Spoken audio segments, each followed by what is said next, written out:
প্রস্তুতি নিতে আজকে আপনাদের এখানে আমন্ত্রণ জানিয়েছি।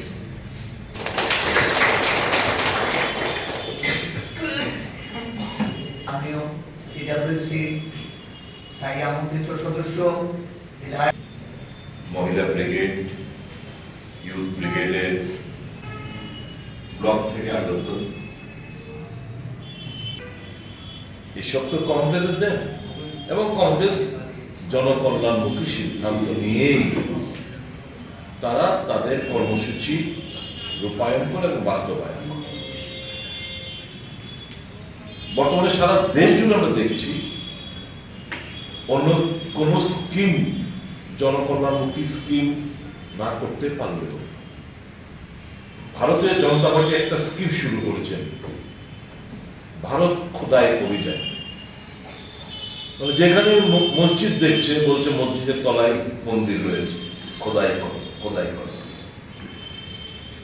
আজমের শরীফ খোদাই, কুতুব মিনার খোদাই, তাজমহল খোদাই করো, মন্দির করো, জ্ঞানদেবী মসজিদ খোদাই করো, মন্দির করো।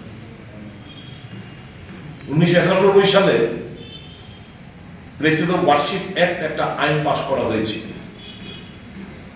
শুধু বাবরি মসজিদ যেহেতু একটা সাবজেক্টিভ ম্যাটার ছিল, ওটাকে বাদ দিয়ে বলছিল যে 47 সালে ভারত স্বাধীনতার সময় যেরকম যেখানে যে মসজিদ, যেখানে যে মন্দির রয়েছে, কিংবা অন্যান্য ধর্মের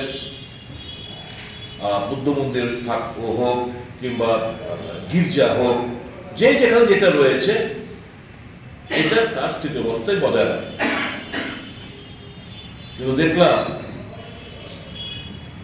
ভারতীয় জনতা পার্টি তাদের ফ্রিঞ্জ এলিমেন্টস গুলো, মৌলবাদী শক্তিগুলো জনকল্যাণমুখী স্কিম দূরের কথা, ভারত খোদাই অভিযান নামে একটা স্কিম এরা চালু করেছে, যাতে করে